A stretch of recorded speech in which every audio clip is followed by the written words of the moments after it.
दोनही ठाकरे बंधू मुंबादेवीचं दर्शन घेणार आहेत। बरोबर 11 वाजता मुंबादेवीच्या दर्शनाकरता ठाकरे बंधू पोहोचतील। निवडणुकीच्या आधी देवीचे आशीर्वाद घेण्याकरता ठाकरे बंधू सहकुटुंब मुंबादेवीच्या चरणी लीन होतील अशी माहिती आता मिळतेय। या सगळ्याविषयी अधिक माहिती घेण्याकरता थेट जाऊया मुंबादेवी परिसरात। आपल्या प्रतिनिधी भाग्यश्री आपल्या सोबत जोडल्या गेलेल्या आहेत। भाग्यश्री, साधारणतः किती वाजेपर्यंत ठाकरे बंधू या ठिकाणी पोहोचतील?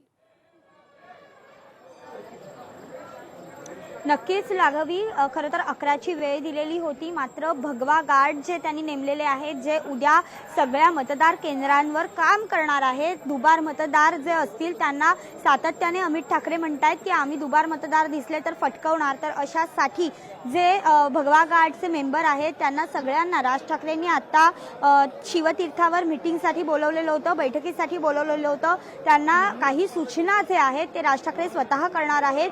त्या सूचना झाल्यानंतर उद्धव ठाकरे आणि त्यांचा जो परिवार आहे तो देखील शिवतीर्थवर पोहोचणार आहे। त्याचबरोबर संजय राऊत देखील तिथे दाखल असणार आहेत आणि त्यानंतर ते सगळे परिवार एकत्र मुंबादेवीच्या दर्शनासाठी इथे येणार आहेत। उद्या निवडणूक आहे, आज मकर संक्रांतीचा दिवस देखील आहे, त्यामुळे एकंदरीतच मुंबादेवीचा आशीर्वाद घेण्यासाठी ते इथे पोहोचणार आहेत। मुंबईची ग्रामदेवी म्हणून हिला ओळखलं जातं मुंबादेवीला, आणि मुंबई वाचवण्यासाठी दोन ठाकरे बंधू एकत्र आल्याचं ते वारंवार सांगतायत। मुंबईचा जाहीरनामा देखील ज्युनियर ठाकरे जे आहेत, आदित्य ठाकरे आणि अमित ठाकरे यांनी प्रसिद्ध केला होता। त्यात देखील त्यांनी वारंवार हाच उल्लेख केला होता की मुंबईला वाचवायचंय।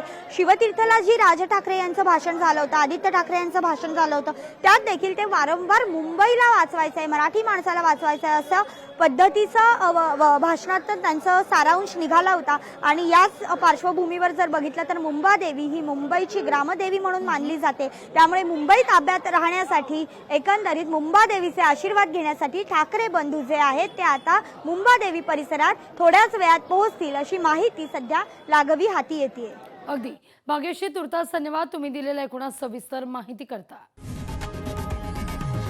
लोकशाही मराठी ऐका, पहा, जागरूक रहा।